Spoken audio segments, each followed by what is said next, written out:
Welcome back, everybody, to another episode of Comic Shop Talk on the Late Night Collectors community. I'm your host, Nico, and joined with me today, as always, for the last time this year, my co-host, Chris. How you doing, Chris?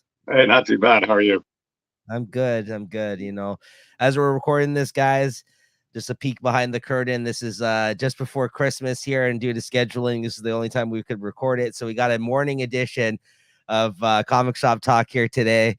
I got my what do you call it? My Christmas fun old fashioned Griswold family Christmas mug full of coffee and some Baileys here. So yeah, cheers, Nice. Chris. Well, I got my Spider-Man mug here. Oh, from Blockbuster Video. I don't know if this mug's been around for a while. I'd say that's a collector's item right there. Yeah, maybe this is collectible there. If anybody knows about find this on eBay or something, you let me know. Maybe I'm drinking a $2,000 mug. So cheers. Cheers. Cheers. Mm. So yeah, a little bit different for us. We're doing this early in the morning for once. Well, Or you mid-morning could anyway. say late night. Yeah. So late it's morning. That's right. Yeah, I was going to say it's mid-morning. It's closer to noon. What do we know? But yeah, a little morning edition here, but we still had to have a drink on hand. So there you go. I just wanted to share that with you guys. But welcome back, everybody. As I mentioned, this is our last episode of the year, technically. Make sure to tune in next week. We're going to be dropping our best of the year kind of like show, essentially, the Comic Shop Talk Awards, the second annual episode, where we kind of give out awards and highlight some of the best things that we've read this past year doing Comic Shop Talk. So, we'll go over such categories as like favorite artist, favorite book, this kind of stuff. So definitely check that out. That's a lot of fun. We're going to be dropping that in between Christmas and New Year's for you guys. So it's not like you'll be without an episode for that week.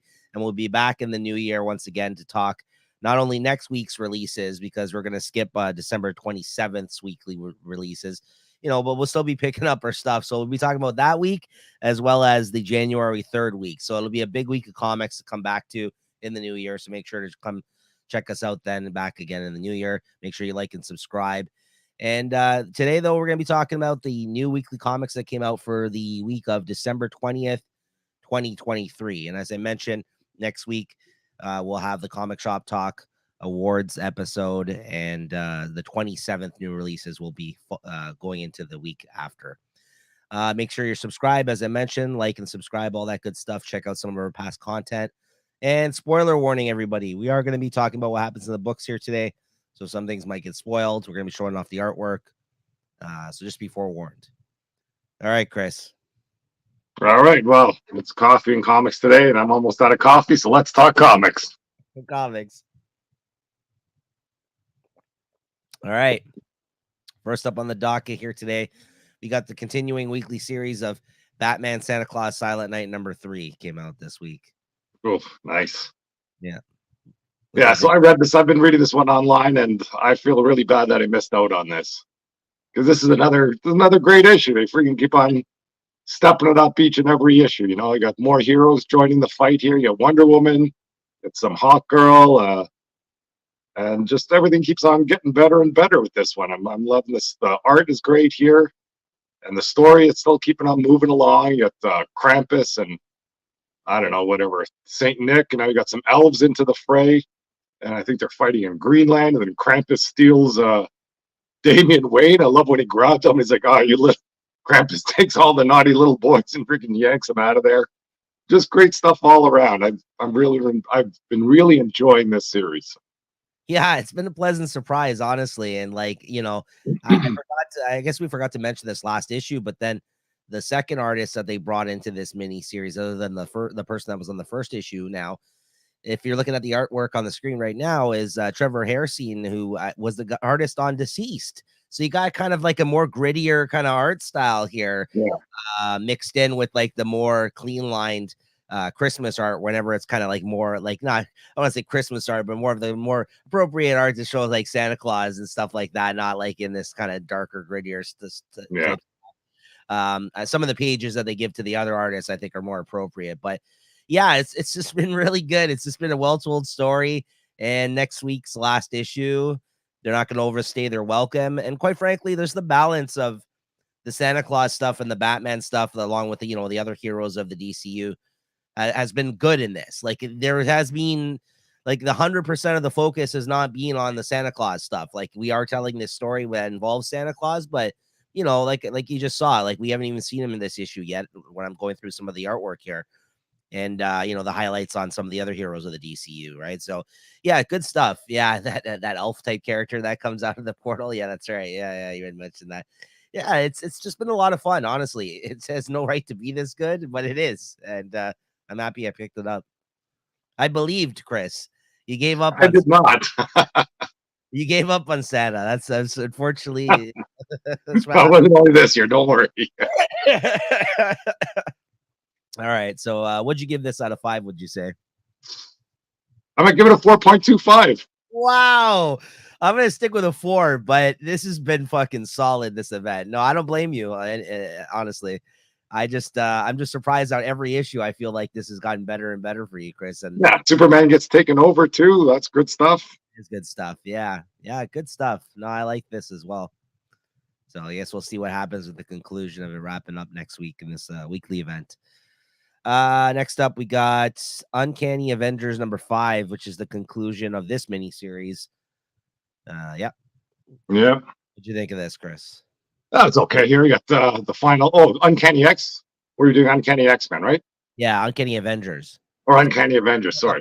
Thing. Yeah, there you go. Yeah. Okay. There we go. Yeah. So this is all right. I like this final battle between I guess the good Steve Rogers and the bad Steve Rogers, and I'm pretty interested in this Hydra Cap. I didn't really get too much. I didn't get to see him too much back when he was, I guess, first around. And it's kind of good seeing him interact with Deadpool because Deadpool was all over that first the Hydra Cap. He was kind of really following him. And it still kind of keeps some humor there, where Deadpool chomps on his ankle and then uses in Captain America. He almost uses him as a shield. Yeah. What's that? The Steve the Grant Rogers, whatever they want to call him, he tried to blast him with something, and Cap just uses Deadpool once again as a shield and just lets him take the hit. And just does a good fight there, and it sort of wraps up in mid comic, and then you have some stuff there with what I guess he wants to be called Flag Smasher now, or what his plans are. So I'm happy to see that whatever Grant Rogers he's still on the table. He wasn't taken out. He seems to be like a pretty good foe. And the stuff with I guess Kingpin, all good stuff all around. It's really kind of moved this Art Orcus storyline, ahead a few steps for sure. Yeah, I think I agree with you. This is a really good conclusion to this miniseries. I don't think every single issue of the miniseries hit the same, but I think overall this was one of the best, if not the best, of these miniseries that came out of that kind of wave of them, like the Alpha Flight, the Dead X one, or whatever it's called, Dark X-Men. This was, probably my favorite out of the bunch, and another one that we're going to be talking about later on in this episode. I thought this was a solid conclusion as well. The only thing that annoyed me was that like they're calling the fucking evil Nazi Steve Rogers Stevel in this, which I think is a stupid fucking yeah. But other than that, I did quite like this. I thought they wrapped it up quite well. Jerry Duggan, of course, folding the events of this into his overall X-Men kind of, direction for his run, essentially. And this is just yet another good book I think he put out this year. He did a great job, I think, between all the titles that he's been working on for Marvel and the X-Men stuff and the Iron Man stuff, right? So, good stuff. What'd you give this? I'd probably give this a 4, maybe, and maybe the whole series a 3.75. Yeah, absolutely. Yes, I agree with you. 4 on this. I thought he stuck the landing. Great ending. Overall, though, yeah, I think there was a couple of issues that were not as good in the miniseries, but yeah, so 3.75 out of 5. Yeah, absolutely. I agree with you. Good stuff. Next up, we got Wonder Woman number 4, Chris. Nope. I've been loving this series, and this one delivered too. Usually an issue like this, I kind of sit on the sidelines and you kind of poo-poo it a little bit, but it's still good. Like they start out in the beginning, how almost the whole world is all sort of readying themselves to fight Wonder Woman. Then you see Wonder Woman, and she's having a cup of tea. It's like not bothering her one bit. And then you find out there she's kind of there on a Make-A-Wish sort of I guess agenda or a mission there. She meets up some little kid that's sick, and she kind of just spends the day with them. And even though that's the whole plan, she still does run into some resistance with this plan. The kid wants to go to Themyscira. So she goes, yeah, sure, jump in the jet. It's kind of fun scenes with that. And then when she gets there, the Amazons are like, hey, sorry, Wonder Woman, we're at war. We can't have you come here and do this. And she's like, oh, no, thank you. It seems to be one of the lines that she's been using a lot in this. And I think they use it effectively. It's just a polite, no, thank you. I'm doing what I'm going to do, and Yeah, that's it. she's kind of like outside the laws of Themyscira, it seems like, or at least that's the way that she carries herself. She's like, I Yeah. don't fucking care. If I find good reason in what I'm doing, then I'm gonna do it. Damn it, Yeah, it's like she stopped pretending to be part of this, and he goes, "Look, I'm all powerful. Okay, you do what you want. I'm not doing anything wrong here, and I'm this. I'll take care of what I got to do do what I got to do." Hey, that stuff with the kid is a bit hokey, but it's still fun. And I Yeah, think they use that to sort of, kind of, say a lot of things about what's going on and why people do what they do. And like there's some stuff with that kid saying, "Oh, am I sick because I like you," and all that sort of stuff, and that's why I'm sick. Kind of yeah, hokey stuff. But I thought it still worked in this. Maybe just because I'm really, digging this comic. yeah. There's the I know. I thought the stuff was interesting about the kid. Yeah, saying that maybe that's why he is the way he is because I think, there was obviously he's saying he gets made fun of because everybody else likes Batman and Superman. That's a boy his age, and he likes Wonder Woman, right? And now, Yeah. of course, that's something that I think if you were younger, you would get possibly made fun of, right, at that age, right? Because all the, but it's nothing wrong with it, and right, so like it's just, yeah. So they're kind of commenting on that, and I thought the other stuff was interesting too. How Steve Trevor now is in some hot water. Like he has to end up like fighting his actual like he's getting up in people's faces now for the way that they're talking Yeah. about Wonder Woman and the Themyscira stuff because he has a personal relationship with her. And of course, the government, there's like the media, there's like a spin on that she emasculated this guy and that's why he killed himself, even though we know that Sergeant Steele, like that old sorry, the king, that old Yeah, king, sovereign or whatever. Yeah, he's the one that kind of put that into play and put it in his head that made him kill himself. Like we saw that in motion last issue, right? So like, yeah, so it's kind of interesting. That whole kind of stuff too is interesting outside of the main Wonder Woman stuff, like yeah, just politically yeah. driven. The sovereign guy, he's starting to grow on me. I like when he made the president kiss the ring and all that sort of stuff. And kind of Yeah, president was not going to step out of line a little bit and do things his own way. Because okay, listen, buddy, when I say perhaps or maybe we should do it this way, those aren't, suggest. that those aren't suggestions. Yeah, those are Yeah, commands. yeah. I liked this scene too, where I like when I don't like when comics like they just draw a depiction of whoever's like in the White House at the time because it kind of takes you out of the comic a little Yeah, bit.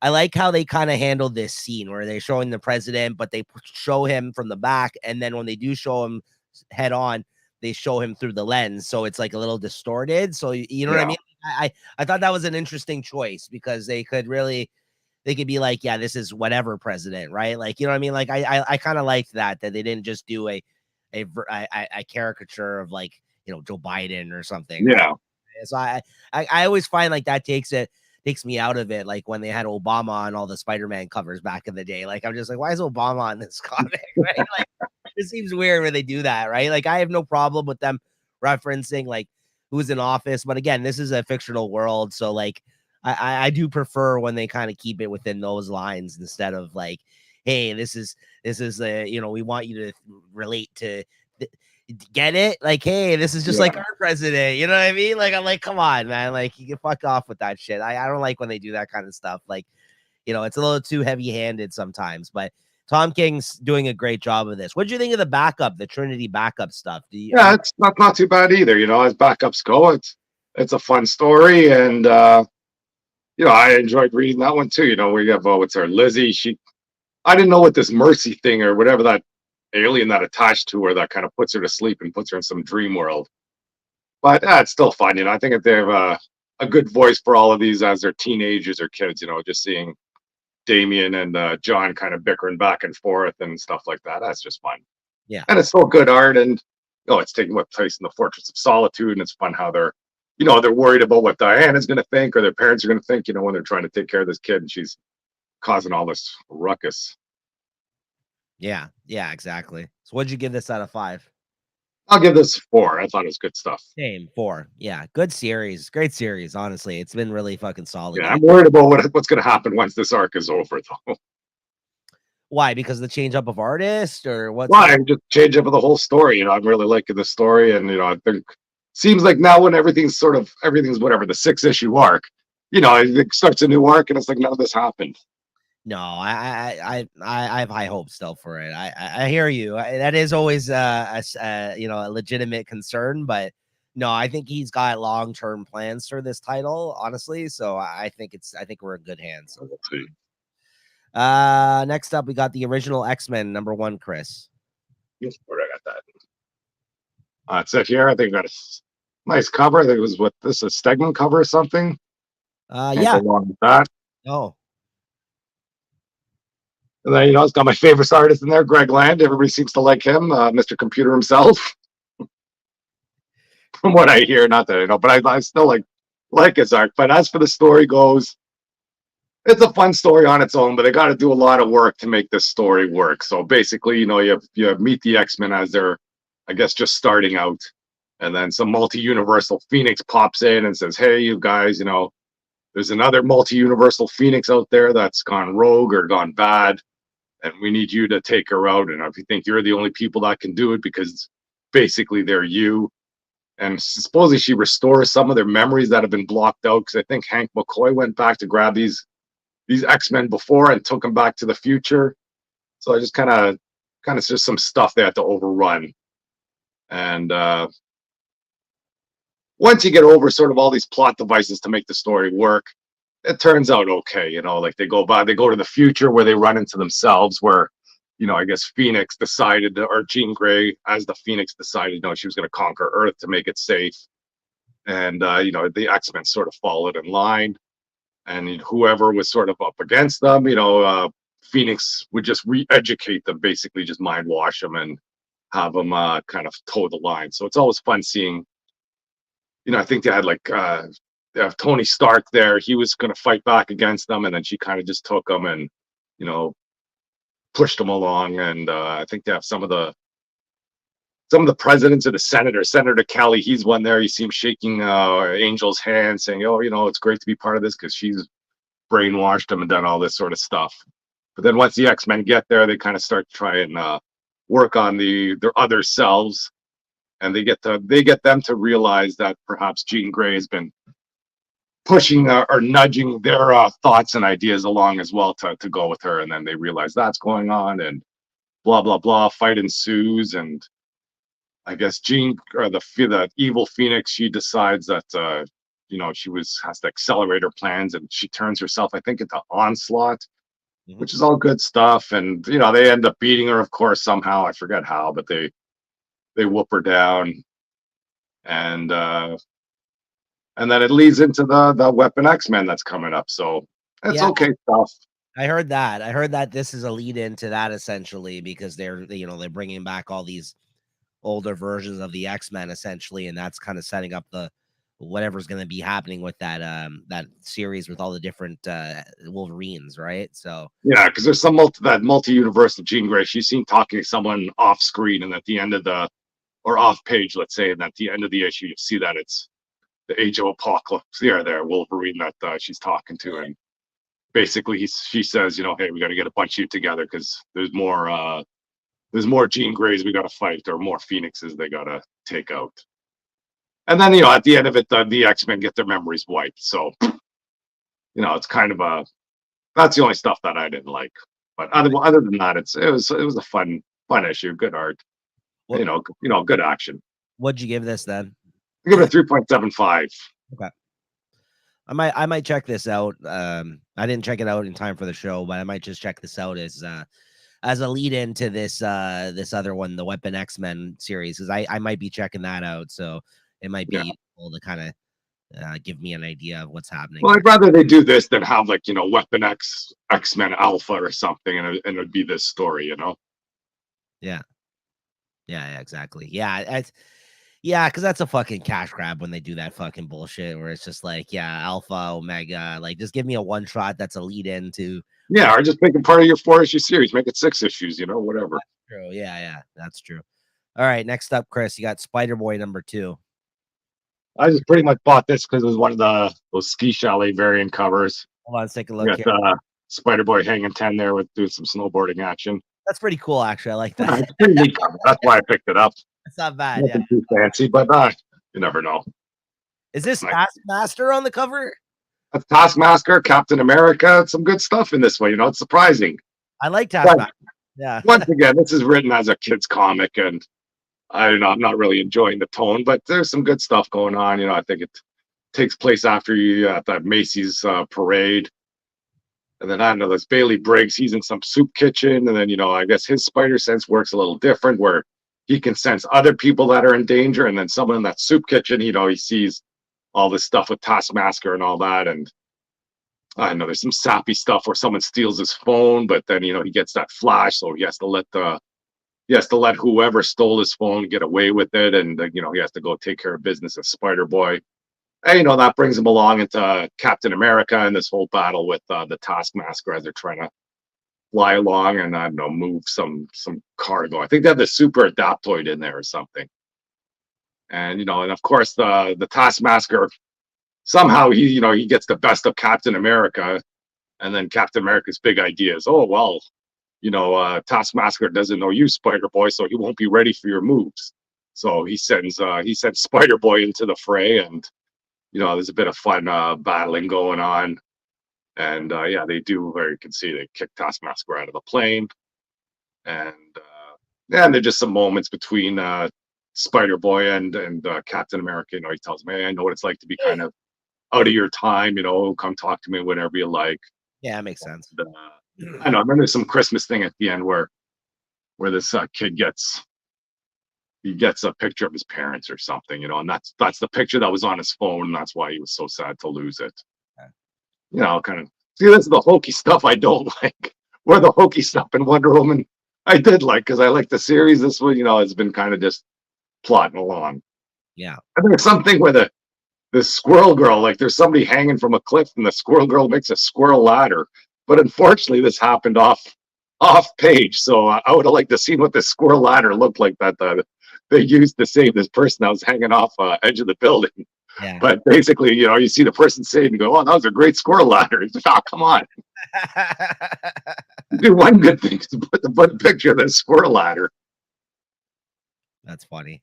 But yeah, otherwise, yeah, it's okay stuff. It was a fun comic to read. It's better than I thought it'd be. So I was thinking giving it a 3.5, but I might bump that up a little bit. 3.75. Okay. All right, cool. Next up, we got a great Christmas comic for you guys out there, The Deviant #2. Look, You gotta find this one and read it. Yeah, it was good. Yeah, I'm enjoying this series, man. It's pretty, this wasn't as shocking, let's say, as the oversized first issue because there was a lot of fucking big, like, what the fuck type moments in that first issue. But it's still kind of just moving the story along, and it's still like a darker kind of story being told here. And in this one, you kind of get more of an it gets focused on like the writer and being troubled with the fact that he's putting together this comic based on the killer, and he's sitting there talking to his boyfriend there, and he's kind of mentioning the fact that, like, I don't know if I should move forward with this comic. Like, I'm kind of troubled by everything going on with this. Like, I feel like the killer, his story has never changed, and he thinks that this is going to shine a light on him. Meanwhile, this story's more about me and my personal connection to learning about this as a child. And he's just, he kind of, now I think he's starting to feel bad because he thinks he's not doing right by him. And, all this, once you get wrapped up in a case like this and you're this close to some of the material, it's pretty dark. Like, it's really fucking with his head, right? So then, in this issue, he goes and he goes to ask questions, like do a interview with one of the, I guess, the cops from back in the day that ended up getting an axe put in his face by this guy. And so he goes to interview him. And while he's there, he finds out that the guy is like somebody that like, I guess he's thrown by the fact that this, he starts using slurs for gay people and he doesn't know that this guy's gay. So he makes a couple of comments about him, about gay people or whatever. And then he realizes that this guy's gay, and it's kind of like an awkward kind of interview after that. But then kind of from there, it kind of goes off and it gives you some more flashback stuff. They actually see the guy that got killed in the mall at the end of the last issue. Like you see him all wrapped up in the lights, like the aftermath of that. So it's confirmed there's a killer out there. And then the big twist by the end of this is that this guy, the guy who's putting the comic together, his ID for whatever reason is with the fucking the dead body of the guy who got killed in the mall. So I don't know if we're seeing something where this guy is the one committing the murders, and maybe the way that the story is being told is like this, or just someone trying to frame him because he's investigating this. I don't know. We don't really know what's going on by the end of this, but the plot thickens essentially. And so, yeah, another solid issue. I gave this again like a 4 out of 5. I think the art's really well done. The story that's very interesting that's being told. And yeah, I think it's good that this is only like an 8 or 9 issue series, I think. And I'm really liking the direction of this story so far. It's very good. Different, I think, than maybe some other horror stuff too. And every issue has got me kind of more and more interested so far in what's happening here. And, whether or not this guy's telling the truth and he wasn't part of this originally, and who's out there killing people now, right? In this guy's name, right? So yeah, basically this is the outcome. The guy all strung up in the mall that the cop finds him, and then he finds Buddy's ID. And this is our new cop character essentially that's going to be investigating this. He sees the guy's ID, and he's like, "Yeah, we found this on the victim. He has no relation to this guy, or we're not sure who this is." And he's just like, "Okay, I'm getting on a plane to Milwaukee," or whatever he says, right? And he's fucking he ends up leaving. He's like, "I'm on the case," So whenever like detective like kind of comes into the mix like that, things are just gonna get more interesting from here. I don't know his history with this kind of killer, right? So very interesting stuff. I give this a 4 out of 5 as well. Great Christmas read, guys. Make sure to check it out. And then next up, we got Geiger Ground Zero #2. This is 2 of 2. This is basically like a 2-issue series in between the new series that's going to be launching in the new year of the return of the Geiger or Giger. I always don't know how to say it. I think it's Geiger, right? But and this is basically just a retelling and kind of further explanation of who this character was and his origins and who he was before he turned into this person, and kind of like who he became at the start of this story. Because in the actual miniseries, when they introduced this guy, they kind of danced around some of this aspects of his origin, kind of try to keep it a little bit more mysterious for the reader. In this, they kind of gave you a little bit more about his past. And, when he did turn into this kind of creature, how his rods work, which they didn't really get into in the other series. Like basically those rods that are in his back, they suppress the radioactivity that's inside of his body. There's a scientist in this issue that met him at the start of this transformation that was able to make these for him. But then by the end of the issue, they part ways because they have a disagreement about some stuff. And he's kind of like, "Hey, I wonder if that guy's still alive out there." And it kind of is now he's monologuing from the present day, which is going to be kind of the setup and moving forward into the new series, right? So like I think we might, this might not be the last that we see of this scientist that basically made those rods for him. And he made it so like if he takes out the rods, he can basically turn into the radioactive man. But when he actually puts it back into his this back strap that this guy made for him, it suppresses the power temporarily. So yeah, you didn't really get any of that in the main mini series that was before this.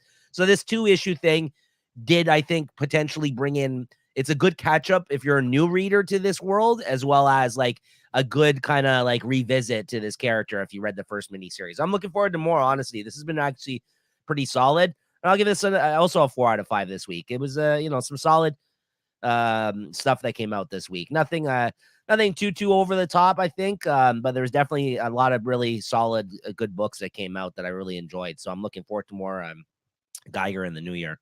So yeah, that's that one. And then we got Creep Show number 2, issue number 4. Got this Nick Dragata cover here, who I'm a big fan of. I was happy to get that. And he actually drew and wrote the first story in this issue. And the first story in this issue has to do with people that don't return their carts to the cart corral at the big department stores. Excuse me. So yeah, this is just a quick story about, some shithead kid who's fucking around with the carts in the parking lot, which, I think is, again, like a real world type situation. Some people can relate to. He's fucking around with the cart. He ends up hitting some cars. Then all of a sudden he comes across this like undead guy that's basically the buggy boy, essentially, that like, grabs all the carts in the cart corral area of this department store. You find out that he's like, his mother gets accosted to the manager's office, and they're watching the kid on the big screen. And meanwhile, she thinks like her kid's like an angel. She doesn't think there's any issues with him. She's one of those parents that disassociates herself with her kid's shittiness. So then like this woman's like, yeah, I had a son. He got hit by a car here years ago when he was doing his job. And it's like shitheads like your son here that kind of like, she's basically like Jason's mother if he was like a buggy boy type guy. Yeah, so that like he's like an undead kind of creature that like basically ends up killing her son. Yeah, he's like a zombie at the end of it. That's the story. I like the art, Nick Dragata art, but like it is what it was. It was a fine, quick, small little story. Then the second one wasn't as good. I felt like this was like I think more of the highlight in this one. This one had to do with like an old folks home and somebody who robs the old folks of their possessions. Then it turns out that sorry guys, I'm a little wheezy today. Getting over a cold, as you can probably hear. Basically, she tried to steal this amulet from this woman, and I guess the amulet had some powers, and she ends up body swapping at the end. So the old woman ends up going inside this younger woman's body, and the younger woman now is doomed to be in this old lady's body, essentially, in the old folks' home. And that's kind of like the twist there.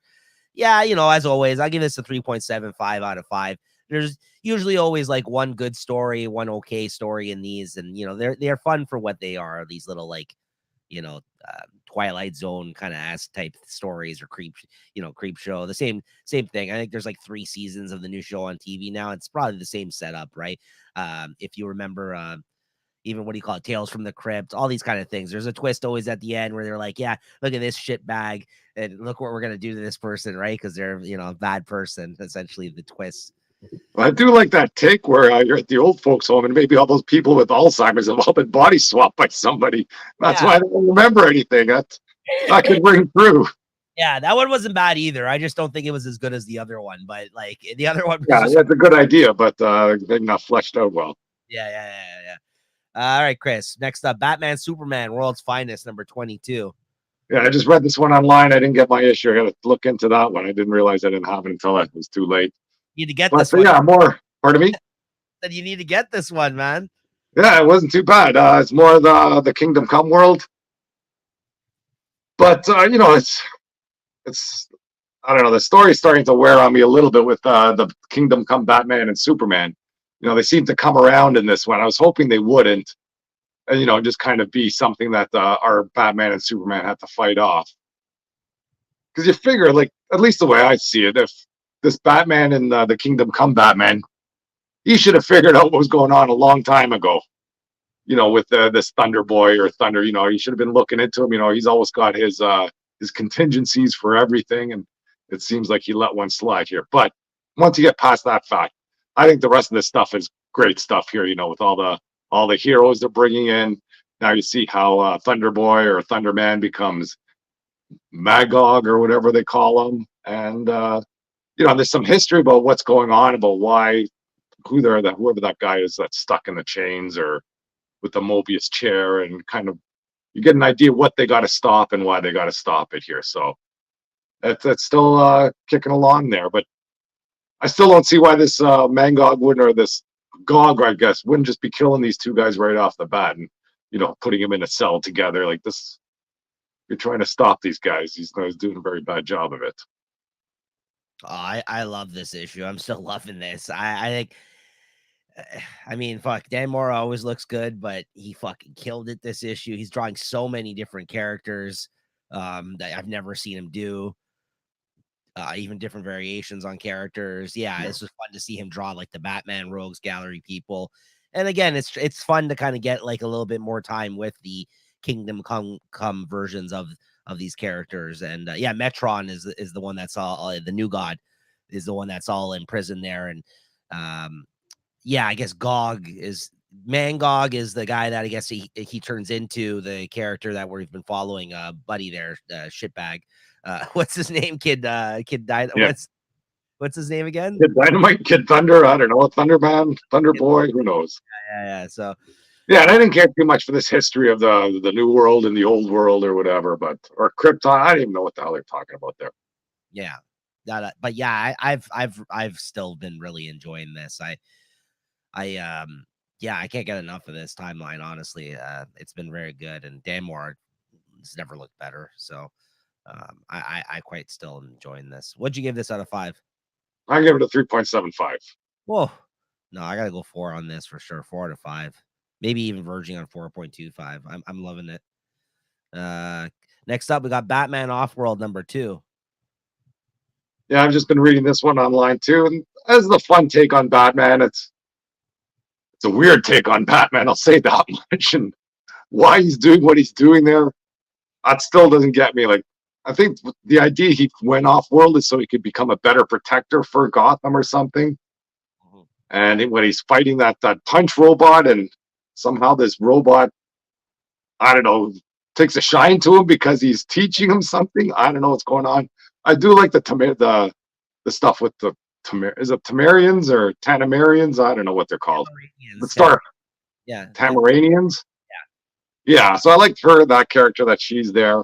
They seem to be kind of fighting for the same thing. I just find it weird that he's still, he's there shirtless everywhere, kind of doing all these Joe jobs, and he still keeps his mask on. Like, nobody knows he's Batman anyways. Yeah. You need to wear the mask there. And then all this other stuff where he's, I feel like I'm in Gotham again now that I can fight back. It's all okay, but I don't know. I take it with a grain of salt. I agreed with you, and I think we were a little unsure, and I was very underwhelmed by the first issue as being Jason Aaron's debut at DC. But I actually really liked this issue. I was like, okay, good. Like, after I read this, I was like, because I was unsure about the first one. I was expecting a lot because I'm like, oh, Jason Aaron's at DC now, and he's like one of my favorite writers, and this is him doing Batman. And again, I think, like you said, this was a different type of Batman story. We weren't really expecting it. I didn't really know if he had the voice down and the tone, and it was just weird the first issue. This second issue, though, solidified it for me that I'm actually really enjoying this now. Like, I was like, yeah, I can get on board with this. Like, I really liked a lot of his inner monologuing in this. I liked it, like, when he's in his head a bit. And like, yeah, how it kind of came back around with that punch bot and everything like that. Yeah, I dug this. I thought the art was good. This is a much better issue than the first issue. I wish they kind of started off with this one almost than the first one, and they didn't really have to get into the explanation of that first one. They just but like, they could have just been like, yes, Batman's in they just dropped him into this world, like, no explanation. Hey, that first issue could have been like the third issue or something. Then it might have had more impact. Yeah, no, I agree. But this was good. This was solid. I quite liked this, and I'm looking forward to the next one now. Which I'm happy to say, just because I had a lot of stock on this Jason Aaron moving to DC move, and that first issue I was like, I don't know. But no, this was solid in my opinion. I quite liked this. What'd you give this out of 5? Well, I'll give it a 3.75, but I think you liked it a bit more, maybe. Yeah, no, I'll give it a 4. Yeah, just a bit more. Yeah, no, I did. Yeah, now at the end of this, he got off the space station too, and I guess now he's just going to be going to different areas in space and different cultures and whatever. I guess we'll see alien beings that he's going to run into, and the place where they left him was definitely different than the first 2 issues. So I'm looking forward to see what happens next. All right, Chris, Superman number 9. Superman 9. Where do I have that? I got to pick this issue up. I thought I might have had this chopped, but I know they keep on giving it to me still, which I don't mind. It's a fun read, there's still the Superman and Lex stuff. And what do you have? Lois here, she's reading Superman, like all these get well cards, because he's still, I guess, in Steelworks under the sun gun there trying to heal. I don't still get either, why don't you just freaking fly it to the sun? But anyways, so he's working, he wakes up from this and, they have some little chit chat. The art in this one was good. I think they're fighting those Blue Origin people still. And no, this isn't, I don't think that's the Blue Origin people. I don't know who they're fighting, but this stuff with Lex and Superman all on the same page. It's I guess, once you're in, you read it and you just go along with it and see where the story takes you. And this one takes you to a weird place at the end. Something, I don't know, somehow Superman gets zapped by something and he's freaking in the Wild West. And the guy brings up one of the solicitation covers I saw Future to see Superman and chaps. Yeah. So, well, we'll see where that goes. I don't know if I'm buying those ones, but I'll definitely keep on reading it. I kind of just take this as a Superman comic and it's okay stuff. I think they're trying to, the villains of Lex are trying to get that Marilyn Moonlight. Somehow they're trying to make her as a bigger character than she is, or a more powerful character. But I'm still not into that. So we'll see how. Yeah, you know me, I'm not the hugest Superman guy, but I've still been reading this, and I know you've been continuing to read this. I've been reading this online. So I checked this issue out. I actually thought this was a really solid issue. I thought this was a really good issue, actually. This is a good culmination, I think, of like the last storyline, like kind of like moving on from that and setting up some new things. Like you said, I don't know what's going on with that thing at the end. It could be a fun story that they're about to tell of him, like in the Wild West.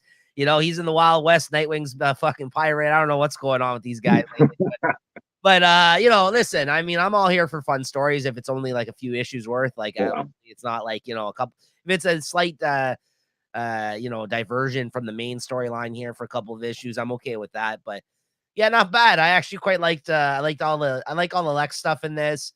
And the art was really good.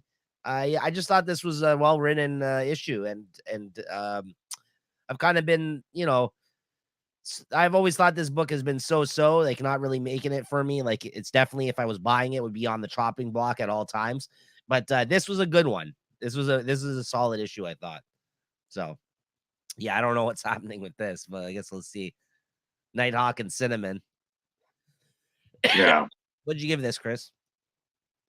I'll give it a 3.75. Still a fun read.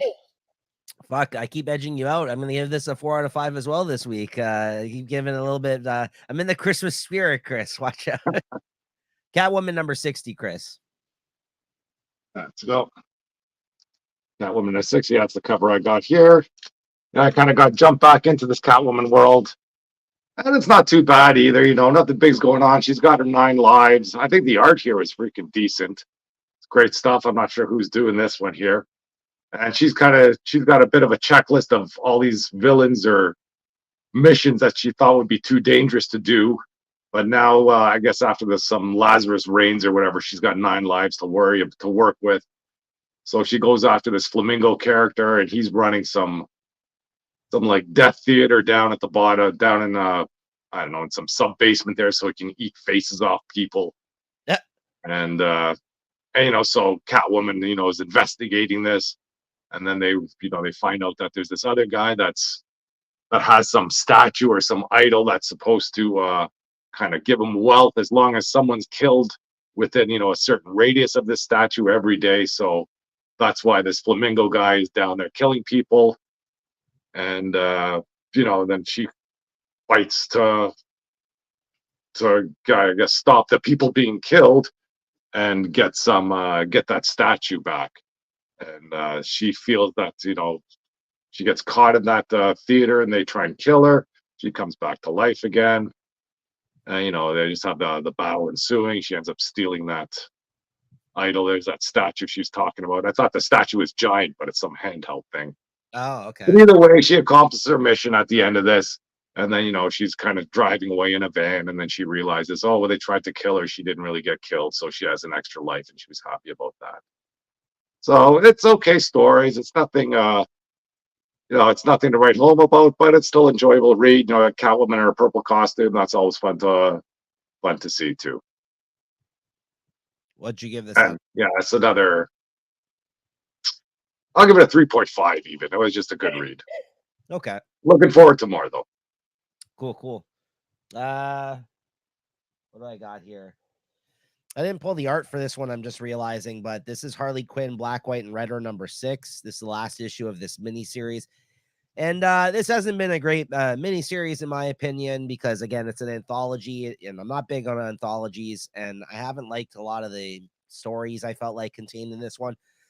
Usually they have about 3 stories every issue, and honestly, like 1 for 3 normally was the average for me of like ones I really liked out of the issue. So, not too much to say, but I gotta say, like on the way out, they did hit me with an issue where I actually enjoyed all 3 stories in this one from art and story. So they kind of ended it in a good position in that sense. I really ended up liking this one. The first one was by fucking Bruno Redondo, written and drawn by him, the artist who's like, from Nightwing that we really like. It looks fucking great. I wish I did have the art pull for this because this is a nice looking fucking story, and this is the one that's kind of taken up majority of the issue. And it's one of those like Deadpool-esque, well, also I guess Harley Quinn-esque, and that's why people say they're kind of like breaking the fourth wall type story where he's talking to the reader. We've seen it done before, or where she's talking to the reader. We've seen it done before, even for Harley, but it was just really well done. Like, and it looked fucking great. Like, he's really good, this guy, Bruno Redondo. So I liked that a lot. And then the middle story was pretty good as well. I wasn't familiar with the art team, the writer and the art team on that one. But then the last issue, we got for all you guys that like your cheesecakey art out there, there's an artist on here who hasn't done interiors in a couple of years. Because I even seen her, I think I follow her on Instagram, and I seen her kind of mention that because she hasn't really done interior. She does covers and she does commissions. A lot of these artists that can do more of the cheesecakey stuff, they normally don't do interiors as often. I find some of them. Because why would you? They fucking make money doing fucking covers like everybody wants, right? Uh, but her name's Babs Tar, and she drew the last story in this issue, which looked fucking really good as well. So yeah, this was a solid issue to go out on. Overall, this miniseries I don't think was that great. There were some good stories amongst it, but as a whole, in terms of anthologies, I'd even give it like a 3 out of 5. But there was some good stuff within here, as with all anthologies. But this issue, you know what? I'm gonna also give this a 4 out of 5. Giving a lot of 4s out here today, but this was a solid. I liked all 3 stories which is great for an anthology in my opinion. So I really like that. Next up, we got Capwolf and the Howling Commandos number 3. Yeah, I've been really enjoying this series. I got this cover here. It's a little different. Unfortunately, I think this issue not as great as the previous ones, I would say. I mean, it's kind of just moved the story along. It felt like it had nothing really new to offer in terms of the developing the plot as we get to our last issue next issue. The biggest thing that happened was by the end of this issue, Nick Fury now is kind of up and out of the hospital, and he's kind of like, I got to get to my boys. I got to help these guys out or whatever. And they were kind of giving him some resistance and allowing him to discharge him. And he's like, the nurses at the facilities being left at were just like, yeah, listen, I can't help you with that. You're not allowed to leave. But all I can tell you is that between, this time and this time, those guys in the front go on break or whatever, kind of try to give him a hint of when to try to escape. So it looks like Nick Fury is going to be coming back into the fold, hopefully for the conclusion next issue. But this one just really contained a lot of Captain America fighting the bad witch woman. That's like whatever she is here, the main bad guy of this story that's working for the Nazis. Yeah, he ends up like getting into the Nazi camp and getting into a fight with her essentially in this issue. But art's been good still. It's been a fun story, but it kind of lost a little bit of steam with this one. And the fact that it's wrapping up next issue, I'm happy about because I don't think there's nothing else. There's nothing else here really to say in addition to what they've already done in the story. So it's ran its course. I give this a 3.5. It was okay. It wasn't bad. This wasn't as fun, I felt like, as previous installments. And speaking of not as fun as previous installments, we got God's Number 3. Chris, I know you have the issue, you just haven't read it. Yeah, I have the issue, but once again, I didn't get a chance to read this yet. I I ended up, think I have this cut, but this might have been the last one here. yeah, I did cut this as well. This is actually my last issue after we had talked about it. I found out that it's only going to be like an 8-issue series, so I'm just going to pick up the collection. Again, I don't think this is well written. I don't think this is badly written or drawn. It's just a story of characters we don't really know that are new characters, and you know, it's challenging, I think, to kind of introduce new characters and have you instantly interested in these folks. And I think this might read together all good as one complete story. So I'm just going to pick up the trade. Again, big fan of Hickman.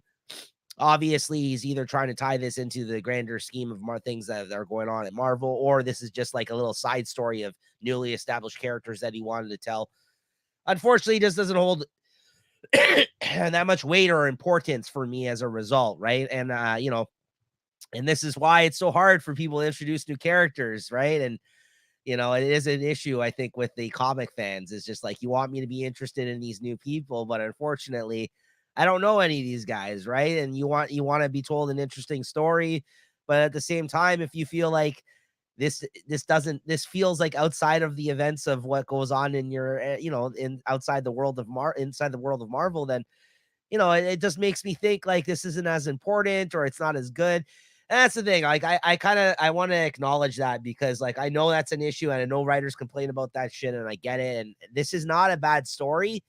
It's just like I'm at the point now where I'm like, I don't know why I have to care about this shit, because you know, this just feels like more magical characters within the world of Marvel. Doctor Strange is in the story. I think it actually takes away from the story a little bit, because you're like, Doctor Strange is here. Why are we bothering with these other guys? You know what I mean? Like, why is this just not a Doctor Strange story if he's one of the fucking main characters in this? And these are like these god characters. Why is this just not an arc of Doctor Strange where you introduce these characters, right? So, like, yeah, that kind of takes away from it as well. I feel like if he's trying to like create some new characters, like go all in. Like, don't fucking be like, hey, look, guys, this is still the Marvel universe. Here's Doctor Strange. You know what I mean? Like, I like when they do that sometimes, but not to the point where like you could see he's really going for it in this issue, where it really has nothing to do with the Marvel universe. It feels like, although it takes place in the Marvel universe, but like these are, you know, he's going to these stories and these relationships and the backgrounds of these characters that are new people, right? So it's an issue. I know it is, and you know, I'm gonna revisit it as a whole. I'm gonna read it as a collection when it comes out. I want to like this, just not doing it for me. So I got to give this like I'll give this a 3.5, because I don't think it's badly done. I'm just not as interested in this so far as I was hoping that I would be, right? So yeah, it's either go all in or don't at all, right? In my opinion, like fucking have it as a Marvel book just with these characters, Doctor Strange book, whatever. But he's kind of trying to straddle both lines, unfortunately. And speaking of Doctor Strange number 10 with our chalet variant here. I think you got the same one there, Chris. Yeah, Can't go wrong with that. nice cover. This is another solid issue though. I'm really liking Jed McKay's Doctor Strange still. You know, this is basically the wrap up of him taking out this like military version of like Doctor Strange from the other dimension that was like at war for like thousands of years. Sorry, excuse me. And this is the wrap up of that. And by the end of it, you basically find out that Clea was a little bit more involved in the goings on of what actually occurred here than we thought originally. And you know, she's still a dark dimension kind of character, and clearly she's got you know, different motivations, let's say, or ways of handling things than Steven does, right? So I'm not gonna say she's a bad guy or a bad character, but I think she's definitely trying to do stuff like unbeknownst to Doctor Strange that he wouldn't probably approve of the way that she goes about things. So that's kind of been like ongoing, I think, storyline throughout these first 10 issues. But It's been very interesting, and I'm looking forward to see where they go from here because Clea is a great character. I'm glad that he's kind of, since he did also write the Clea series prior to this, I'm glad Jed McKay, even though this is called Doctor Strange, hasn't abandoned Clea as being one of the main characters of this storyline. He's kind of weaved her back in with Steven now back. And overall, I think he's done a great job on the Doctor Strange run that he's been writing over the last couple of years. So I look forward to more. One of my favorite characters for a reason. I give this 3.75 out of 5. All right, Chris. Nightwing number 109. Yep, got my issue here. I don't know what I can say about this Nightwing stuff. I think this pirate business is over, it seems, so I'm happy about that. That the pirate story really took a lot of wind out of the sails of this book or this series, I guess you could say. You know, I was interested in this kind of hold keep, back when they first introduced it a few issues ago. But I don't think you need to run a whole freaking 3-4 issues about a pirate or Buccaneer Robin running around in his open shirt there, afraid to jump into the water. But once that story was sort of settled, I guess they're back to Bloodhaven. And I don't know, I guess there was some new character revealed near the end there, that Apex or something. And it looks like one of those beast spores was about to, I guess, affect or get, what's his name, Dick Grayson. So, yeah, I might be reading what goes on here, but I think I'm out, until I see something in solicitations that kind of piques my interest. Because whatever I've read so far in the solicitations, it's just, Robin, some fear is growing inside him and that he needs to overcome. And we'll see how that goes. Yeah. Yeah, I know. Listen, I can't blame you for kind of not being as interested in this storyline. I thought it was fun. But I'm also happy that it wrapped up here. I don't need this to be the new direction of the book, like his his adventures on the high seas, essentially. I was as a little diversion from what had came before. I thought I liked this. It wasn't bad. But yeah, I guess we'll see where it goes from here. I mean, I'm still on board with this title. It was one of my favorite titles, if not my favorite DC title last year when we talked about it and we gave out the awards. But as a follow-up year this year, it definitely slipped out, I think, of that spot. I don't think I'm going to be giving it any awards on our awards show next week in that sense, but it's still a solid book. I think Bruno Redondo, as I previously mentioned, an artist on this title, has been doing great work. He didn't draw this issue. I kind of wouldn't mind him coming back to this title. I don't think this was him on this one. But yeah, it's just Stephen Byrne on this. Hopefully he comes back. Actually, he's the guy that drew the Superman issue this week as well. I forgot to mention that. That was Bruno Redondo on the Superman issue. And I was kind of worried to see him on the Superman issue because I'm like, uh-oh, what's going on here, right? Like, he's not on Nightwing. He's on Superman. I'm seeing him in the Harley anthology. I'm just like, come back to this book, man, because like, don't worry, you can stay away. Go spread your wings, Bruce. I think this book is best when he's on it, right? So, anyways, yeah. So, what'd you? Yeah, with the big reveal there at the end too, where he gets that CD from the hold. I guess that's what this whole thing was about. Yeah. And you see some videotape of his parents or something. Come on, let that story die. Should he have solved that mystery by now? He's got the greatest detective. He's been trained by the greatest detective. Should have figured this stuff out already. All right. Bah humbug, Chris. All right. What'd you give this? 3.5 all day. 3.75 for me.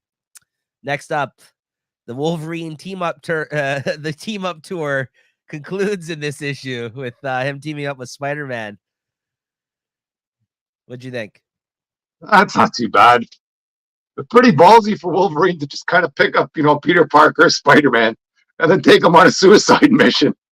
Like, not just to like another country, like to another planet with no sort of escape plan. And I never thought of Spider-Man as a master hacker or something there, which I guess Wolverine thinks he is.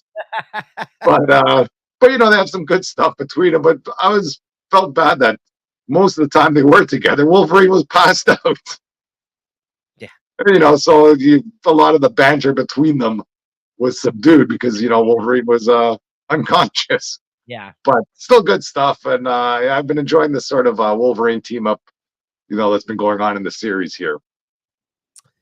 Yeah, I agree with you. It would have been nice to get a little bit more banter from them, but whenever they team up, it's always fun. Just because I think the way that he treats Peter, and yeah, just because he clearly he respects him, but he kind of talks down to him a lot, and then also there's a lot of comments about him being the fucking brain of the operation here. He's like, aren't you fucking one of these smart guys that knows? He's like, oh no, this isn't a situation where you're an old guy telling me how to work his phone, asking me how to work your phone. Are you so I like that stuff. But yeah, he really left him in the lurch here in terms of this operation that he brought him on, right? And Spider-Man's like, listen, he's like, I don't know why you're bringing me along with this. I no beef with these guys, right? But he's like, listen. Yeah, they're not trying to take some little outpost. I want you to hack into their main base on the moon. Come on. Yeah. So it's pretty crazy. But by the end of this issue, they said, next issue, we got the Sabretooth War. Yeah. So I think this has been the end of this arc of him teaming up with somebody every issue. But it's been fun. And yeah, I like this title.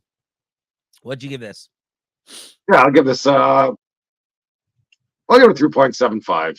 Yeah, I give this issue 3.75. Next up, the conclusion, Chris, of Uncanny Spider-Man number 5.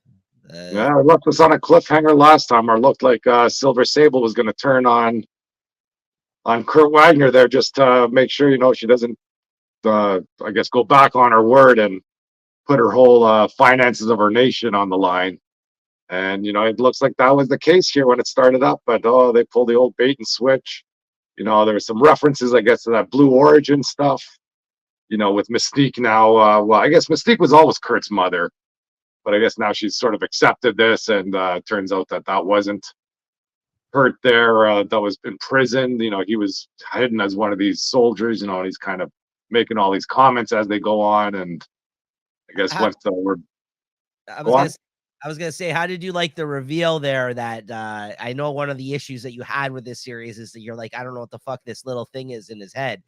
The reveal yeah, it was actually Legion this whole time. That was a fragment of Legion. I guess that's good, but freaking it drove me nuts even through this because he got a decent story, and then the freaking little Gazoo would show up on his shoulder, and he did the big things in here though. This Gazoo, and then they go, okay, maybe this thing's powerful. And then, then what the Gazoo goes, oh, I knew you knew all along, and all that sort of, I knew you knew. Yeah. And you'll see where that goes. But, I could have just been left out. I'm not a big fan of what Legion does. I guess they just explained why Legion isn't sort of in the fray here. He's just locked himself away somewhere safe. But I did like the stuff with Warlock there now that he's back in the picture. And the stuff with the Vulture, they really kind of have Vulture made out to be a pretty evil guy here. In Spider-Man, he was always just some, almost like that Alzheimer's patient, just that Spider-Man's always messing around with. Yeah. But here they make him pretty evil, and they give him some backup to follow that along, and yeah, just some banter, I guess, between Mystique and Silver Sable, kind of verging on the not safe for work type of comments. Yeah, she was like, oh, I see why my son likes you or whatever. And she's like, oh, because of how good I am with my tactical gun skills or whatever. And she's like, yeah, your ass is really round or something like that. Nice, right? And then with Mystique's open relationship there, maybe Kurt's got to watch out that his mom might be hitting on his girlfriend. Well, that's kind of what I got from it too. I liked that moment. It was really nice. She was like, "Oh, you got a very shapely body over there." I was like, "Whoa," and I wouldn't mind seeing some Mystique and fucking Silver Sable type stuff go on. No, right. You can't do that if you're Mystique. You just reconciled with your son, and the first thing you're gonna do is steal his girlfriend. That's some crazy business there. But anyways, aside from that, it was an okay story. I know that Spider-Man pop in for whatever reason, I guess because it's what's this uncanny Spider-Man? Yeah. I don't know why they freaking had Spider-Man come in here. Like, you need to wear this mask, but yeah, I don't know why they had him in there, but it was nice to see, but not totally necessary. But it was a fun series altogether. Yeah, I thought this was a pleasant surprise, and as I mentioned earlier, I think other than Uncanny Avengers, this was probably my favorite out of the bunch of those miniseries. Which I know we were counting it out when it first started because we're like, "What the Yeah. hell? What is this series?" But no, it turned out really fun, great art, good Yeah. story. Um, Yeah, it's a bit removed from the Orcus storyline, but it was involved, but not. It wasn't the main point of this series here. oh, and I think yeah, it was a story I think worth telling, which I wasn't sure if there was a story there, but I thought Yeah. because of that and the combination of characters that they use, like I love seeing Silver Sable. And like you said, even the way they kind of use Vulture in this, I thought were good, where it's kind of like, sort of Spider-Man-ish, kind of keeping that whole theme, kind of having Yeah. in it. Yeah. What was the Rhino at the end there? Like when he's running around saying error all the time was. I don't know what that was about. Like, was he working for them and he couldn't control what he was doing? Yeah, I think they like tapped into I something. guess his suit or something. Yeah. Anyways, but yeah, good stuff. What'd you give this? Yeah, I give it 3.75. I like the series and pretty much for the series and the issue. Same. Yep. All right. Last but not least, there, Chris, we got Amazing Spider-Man number 40, and we got our J. Scott Campbell Chalet. Yeah, can't go wrong with that. Where did I put mine? There it is. Yeah. That's it. This one looks better when you see it in person. The thumbnail doesn't do it justice, I think, but a nice fun cover. Nothing too over the top, but just fun to look at. But then you get into the comic. Holy moly, what the heck's going on in here? And then this JR draw a face or what? Like he draws Spider-Man, like all these villains that don't look human, they all look good. Then you see like freaking She-Hulk. I was like, what the heck again? What's going on here? That's besides the point. Then when you get into the story's okay. I'm still not getting this team up between Tombstone and Spider-Man, but it's fun to see. I guess they need Tombstone around because Tombstone kind of has his ear to the ground and knows how to play this properly.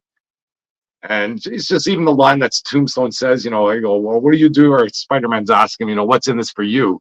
And then he's saying, now that we've revealed that we work together, there's nothing left for me. I can't be I can't be a crime boss anymore. Nobody's going to do business with me. I've just revealed that I've been working with the superheroes. And then the other sort of play on, that they're going to meet Fisk, and they always assume that it was the Rose, and at the end you find out it's not the Rose that they're meeting with. And it's good to see kind of, well, I guess you don't know if he's coming back as an evil kind of player, but with the Kingpin back with what's her name, Typhoid Mary at his side, so I guess some things were resolved down the road that unless this is happening before Orcus, I don't know. Yeah. That's the only thing I'm not sure of. I'm assuming this happened after the Hellfire Gala, but if it happened before then, I guess all bets are off.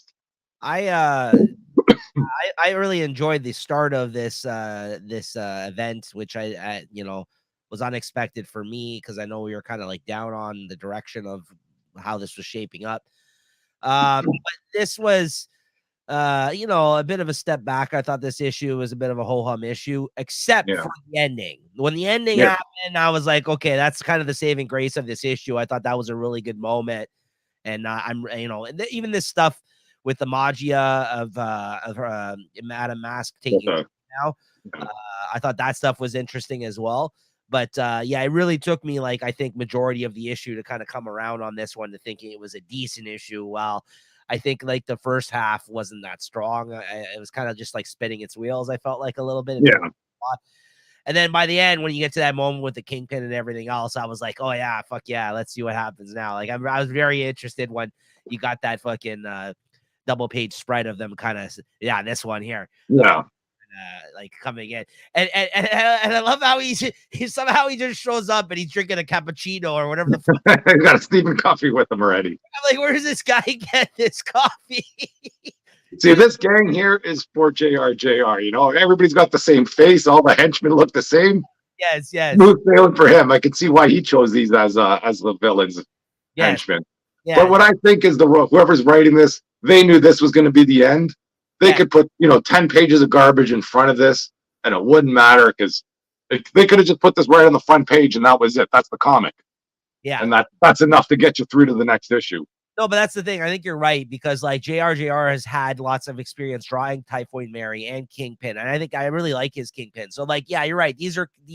There's certain aspects of this story I think that work for his art, and this is definitely one of them. Like this scene, you could tell he gave this one his all in terms of like his output in this issue because Yeah. otherwise there was some fucking bad pages in this one, right? I will agree If with you. that's the case, he should have gave She-Hulk a mask to wear for some reason in the beginning of this, and then that's it. Yeah, That's just what's really friggin' killing me here. this is good end though. I like the Yeah, end. but still, yeah, I'm still down for this gang war. It's it's not getting old on me or anything. It's No, it's not getting crazy or anything like that. In a bad way. It's just moving along. so what'd you give this issue? Still, I'll give it a 3.75 because of the end. Same. This was verging on a 3.5. I would have given it a 3.5 if it wasn't for the end. Let's say that. Yeah, but Yeah. I'm still enjoying it. So good stuff. All right. So quickly, we're going to look at new comic solicitations for Marvel for March 2024, guys. Let me just bring that up here. And as always, shout out to comicreleases.com. This is kind of the website that we use when we highlight these things. Check them out. They do a good job of compiling the solicitations.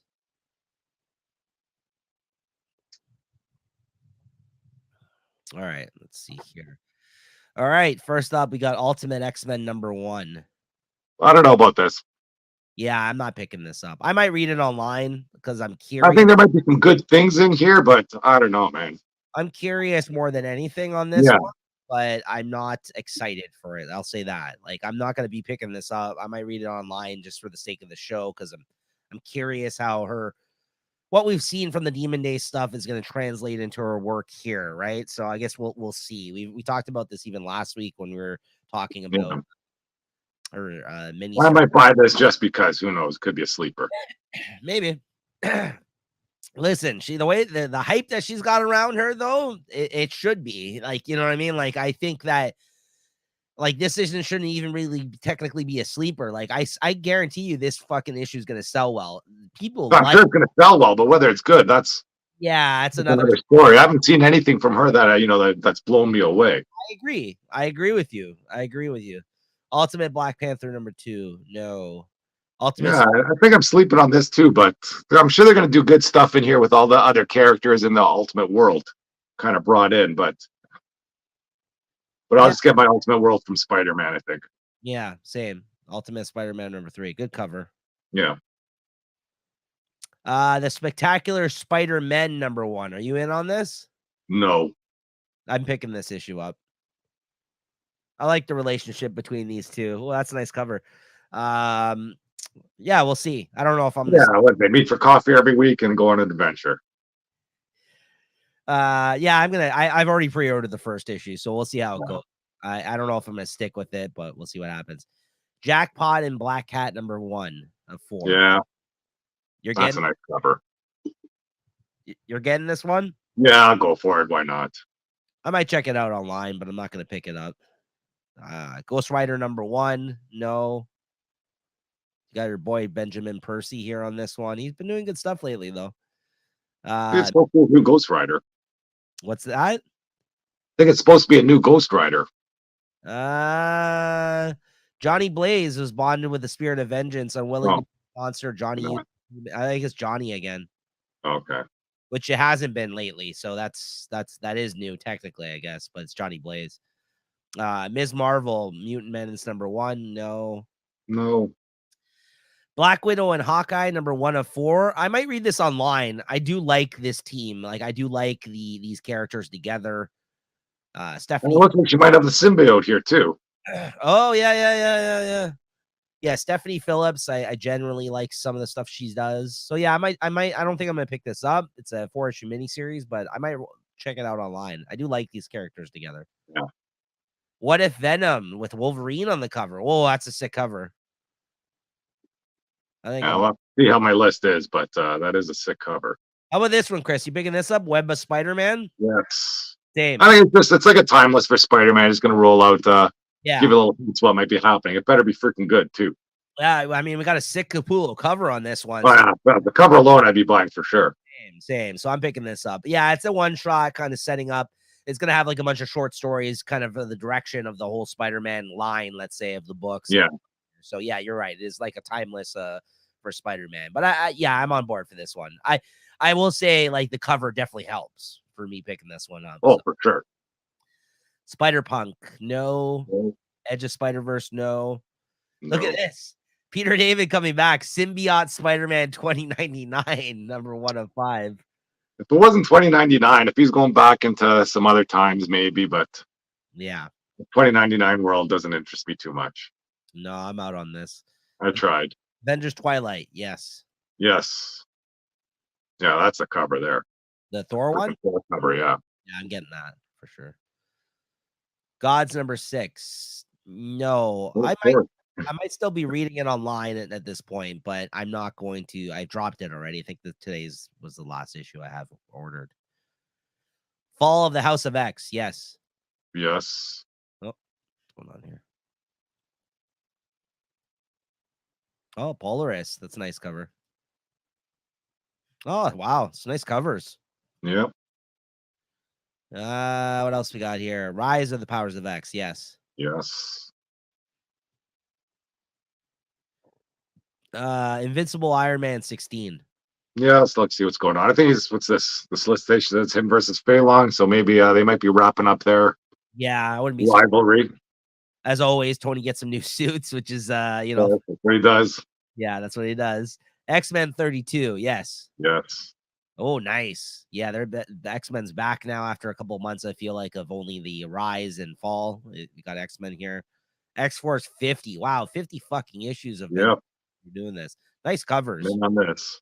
What? Wonder Man's back? Is that for real or? Yes, I think so.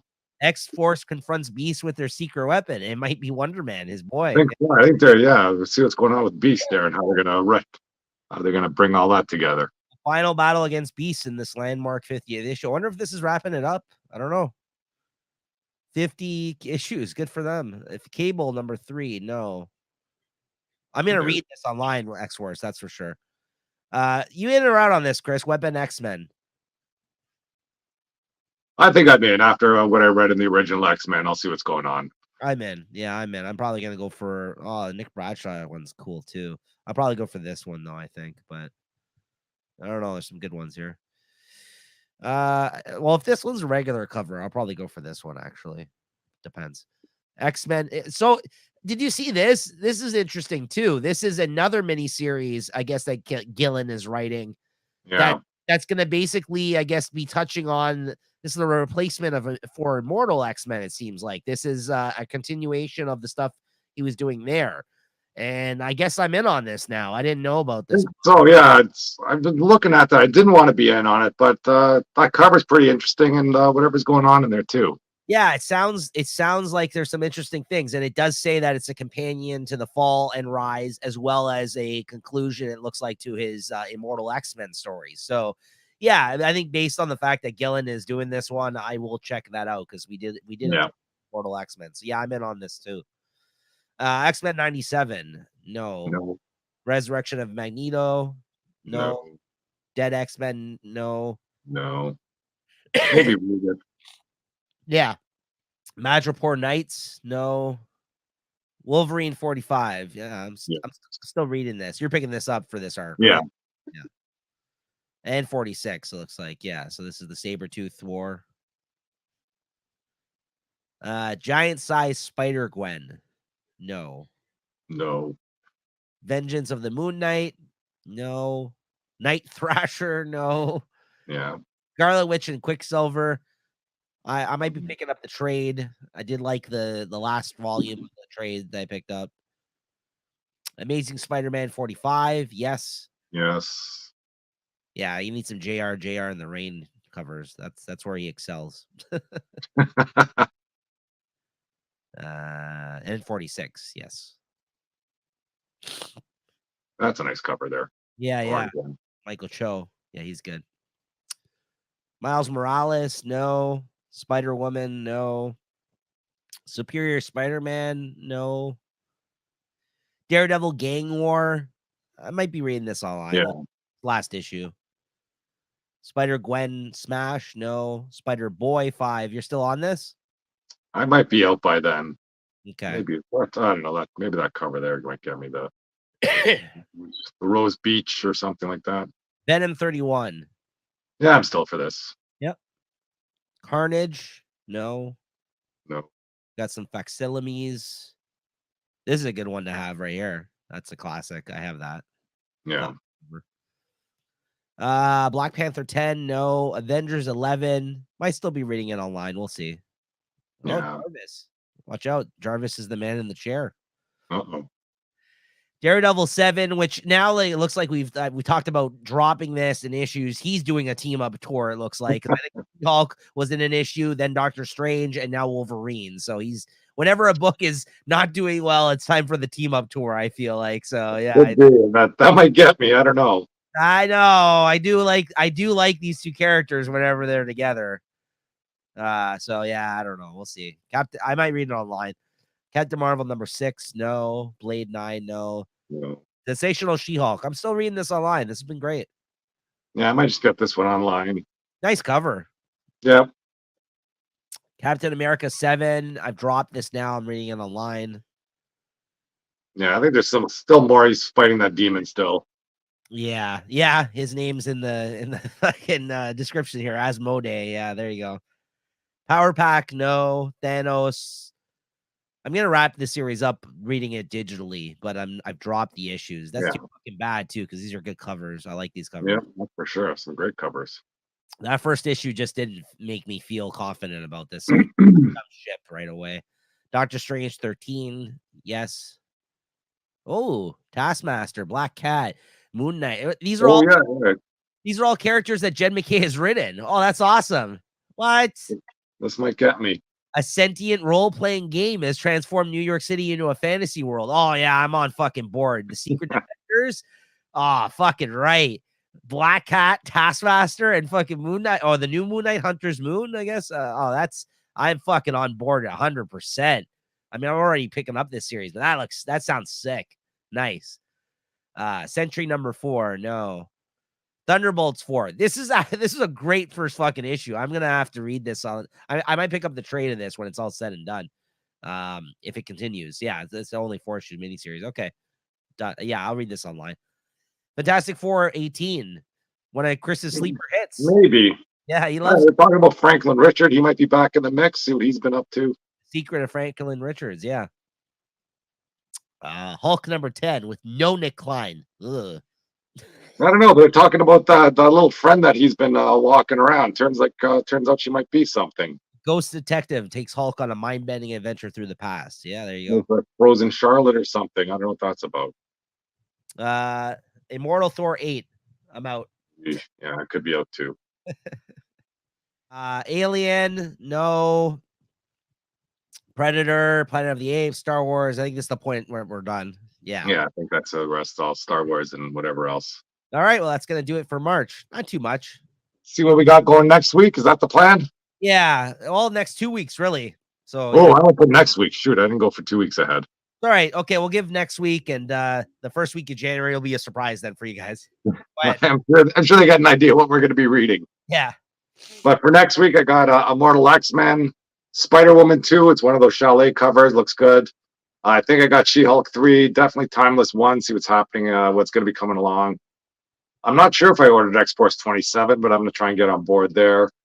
I got Power Girl number 4. I think Local Man 8 is coming out. Definitely going to read that. Schlub, going to read that. And I think that World Tree is coming back. Or it seems it's been a while away for a while. So yeah, I'm going to read that one up, and maybe I got to read the issue before to see where we left off. All right. So what do I got here next week? Duke number 1, the newest of the G.I. Joe books. Holy Roller number 2, Immortal X-Men 18, Predator versus Wolverine 4, Universal Monsters Dracula number 3, World Tree number 6, Harley Quinn 35, and some other things online probably too. It looks like by the sounds of it, I'll be reading next week that just aren't on my actual list here. But yeah, a lot of things that Chris had mentioned, and yeah, and then Well, I do have a list for January 3rd. I guess if you want to go over the ones we're going to be getting for that week, I don't know. Yeah. Let's see. Just looking over the list here, maybe Fantastic 15. Probably going to read this Marvel Meow, see what that's about. I didn't pick up any of those covers. But otherwise, let's see. We got Amazing Spider-Man 41, Iron Man 14, Venom 29. And let's see, on the DC side, got Batman 141, Birds of Prey 5. Looking forward to that stuff. And I think that's it from DC. It doesn't look like it'd be a big week there. Maybe some Image stuff. I'm not sure what's coming out Image ways on the 3rd. Oh, not much there. So might be a small week for the new year too. So see how it goes. Yeah, so January 3rd, the following week, which we're doing both of these weeks combined, as I mentioned previously, Batman 141, Birds of Prey number 5. Yeah, also looking forward to those. Amazing Spider-Man 41, Captain America 5, Doctor Strange 11, Fall of the House of X number 1 comes out with that Art Germ Magic cover, which I'm fucking. Oh yeah, I definitely got that in there. Thanos number 2.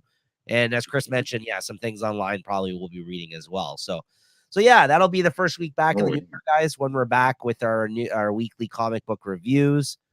But as I mentioned, check back next week for our year-end basically award show, Comic Shop Talk Awards, where we're going to be highlighting some of our favorite things that we read this past year. All right, Chris, your favorite book of this week, though, the last week that we're going to be talking in the new year for new comic book releases. I know there's a few up there. Like it wasn't well, I guess it was a strong week, a lot of comics. And I'd like to give it to Wonder Woman. I thought that was great, but it hasn't been the best issue out of the ones that have come out so far. Yeah. So I'm going to give it to The Silent Night. Merry Christmas. Wow, there you go. Batman Silent I did like it. Yeah, there's no clear winner for me, but there were a lot of solid entries, like Chris mentioned. I almost do want to give it to The Silent Night, but you know what? I can't deny it, man. Batman, Superman, World's Finest, number 22. Between art and story, it's just I've been having a lot of fun with this one. Honestly, and like you said, I agree with you about the thing about Wonder Woman this week, but I think even Batman Offworld honestly gave it a run for its money this week. I really liked this. Because I think it stepped it up. But from last issue. But yeah, and Silent Night was also a great entry, like Chris mentioned. So that's good that you picked that one. But yeah, I'm gonna give it to World's Finest. I thought it was it's still a lot of fun. I'm liking this Kingdom Come type stuff, and Dan Morrow is firing on all cylinders for this one. Yeah. All right, guys. Well, let's wrap it up here before I fucking expire. I'm sneezing and coughing over here. Obviously, just getting off of a cold. So guys, I do want to thank you all for checking out this show this year. If you tuned into any of our episodes, thank you for the support. And tell a friend if they're into comics, give them the gift of Comic Shop Talk this year. And Merry Christmas, Happy New Year, or whatever you celebrate. Happy holidays, and thank you to everybody, and thank you to Chris. And make sure to thank you, Nico. Yeah, thank you. And make sure to tune in next week for our year-end show that we're going to be doing in between Christmas and New Year's, Comic Shop Talk Awards. That's always a great discussion, a great episode that we did last year. I'm really looking forward to that one. And we'll see you guys in the new year for talking about two weeks of comics there, first week back. So it'll be a lot of fun. Make sure to check that out. All right, guys. Thank you. All right. Cheers. Cheers.